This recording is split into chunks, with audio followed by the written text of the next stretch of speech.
ओम गणेश हर हर महादेव।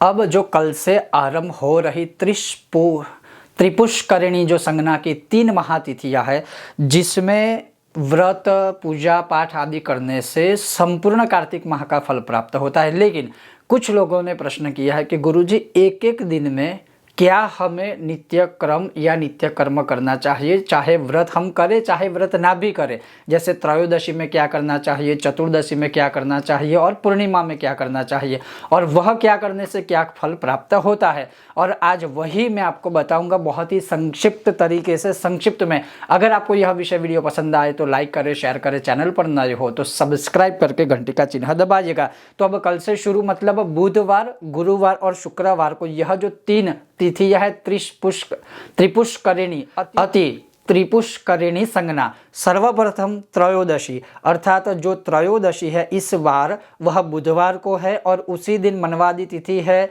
और उसी दिन जो है गरुड़ द्वादशी भी है और इसी दिन वैकुंठ चतुर्दशी का उपवास भी करना है। अगर व्रत का उपवास आप करते हो चतुर्दशी की, तो मूल मैं बात कर रहा हूं कि जो कल का दिन है अर्थात 13 नवंबर जो बुधवार है। अब सबसे पहली यह त्रिपुष्करिणी संगना तिथि की त्रयोदशी तिथि।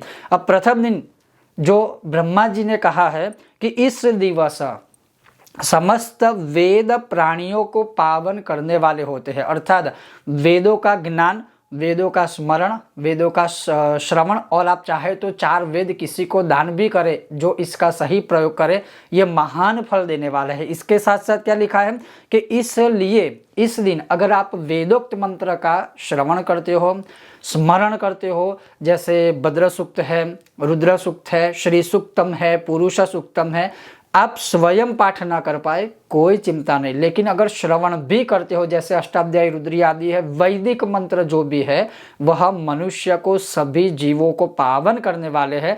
तो प्रथम दिन त्रयोदशी 13 नवंबर बुधवार को आप पूरे दिन में किसी भी समय वैदिक मंत्रों का उच्चारण करें, अगर आपको आता है तो, या फिर सिर्फ श्रवण भी करेंगे तो भी हर एक जीव जो है वह कल्याणकारी होता है, अर्थात कल्याण जीवों का होता है। इसके अलावा आप चाहे तो श्री विष्णु सहस्त्र का भी पाठ कर सकते हो, यह सर्वोत्तम होगा। उसके पश्चात 14 नवंबर बृहस्पतिवार, हालांकि उस दिन चतुर्दशी तिथि का क्षय है। त्रिपुष्करिणी संगना के अनुसार अगर हम देखते हैं तो उस दिन भी आप यह तिथि के अनुसार यह कार्य कर सकते हो, या आप चाहे तो 13 तारीख को ही त्रयोदशी और चतुर्दशी दोनों को सम्मिलित करके यह अनुष्ठान कर सकते हो जो चतुर्दशी तिथि में होता है। इन शॉर्ट में कहने का मेरा मतलब यह है कि कार्तिक मास की दूसरी जो तिथि है त्रिपुष्करिणी संगना की चतुर्दशी तिथि, इस दिन किया हुआ कोई भी यज्ञ है वह सभी जीवों को, सभी देवताओं को तृप्त करने वाला है, और इसीलिए इस दिन हमें श्री सूक्तम का यज्ञ तो अवश्य करना चाहिए। श्री सूक्तम का यज्ञ ना कर पाए तो श्री विष्णु सहस्त्र का एक एक नाम पढ़ते हुए घी से या सफेद तिल से आप यज्ञ कर सकते हो। वो भी ना कर पाए तो लिखा हुआ है कि ओम नमो नारायणाय, इस मंत्र से आप 108 बार आहुति दे सकते हो।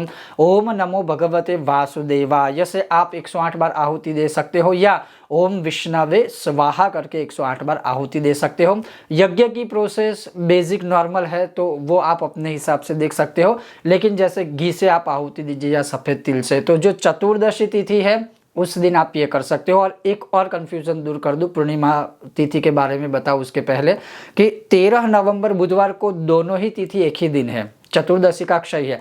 तो आप ऐसा कर सकते हो, जो 13 तारीख है उसी दिन अगर दोनों तिथि का यह क्रम आप पूर्ण करना चाहते हो, जैसे वैदिक मंत्रों का उच्चारण है, श्रवण आदि, स्मरण आदि, वो भी कर सकते हो। और वही यह जो चतुर्दशी का यज्ञ के विषय में मैंने आपको बोला, वो भी आप इसी दिन बुधवार को कर सकते हो। समय को छोड़ दीजिए, प्रातः सूर्य उदय से दूसरे दिन सूर्य उदय तक कर सकते हो, यज्ञ रात्रि काल में नहीं करना है। अब जो तीसरी महत्वपूर्ण तिथि है, जो बड़ी दीपावली या देव दीपावली, देव दीपोत्सव जिसे हम कहते हैं, वह जो है इस बार हमें व्रत की पूर्णिमा के साथ 15 तारीख शुक्रवार को मनाना होगा।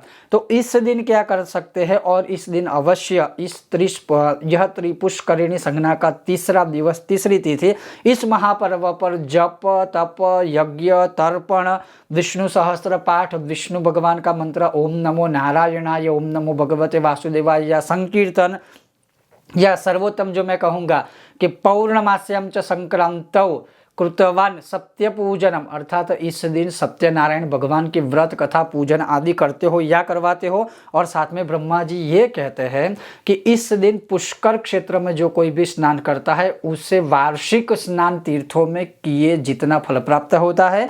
और उसके अलावा लिखा है कि इस दिन जो कोई भी मनुष्य अपने पितरों के लिए तर्पण आदि करता है तो उनके पितरों का उद्धार होता है। निसंदेह यह मेरा कथन है, अर्थात ब्रह्मा जी ने कहा, उनका वचन है। तो ये 3 महान तिथियां हैं और तीनों तिथि में एक एक तिथि के अनुसार आप क्या क्या कर सकते हो, जो आपका प्रश्न था वही उत्तर मैंने आपको दिया। इसके अलावा भी आप चाहे तो जैसे श्रीमद् भगवद गीता जी का पाठ श्रवण करना, स्मरण करना, पढ़ना, गजेंद्र मोक्ष का पाठ करना, श्रवण करना, स्मरण करना, ये सारी चीज़ें भी आप इन 3 तिथियों में कर सकते हो। बहुत जल्द मिलते हैं नए विषय और वीडियो के साथ, तब तक आप देखते रहिए कर्मकांड बाय आनंद पाठक मेरे साथ। ओम गणेश, हर हर महादेव, जय सिया राम, जय हनुमान।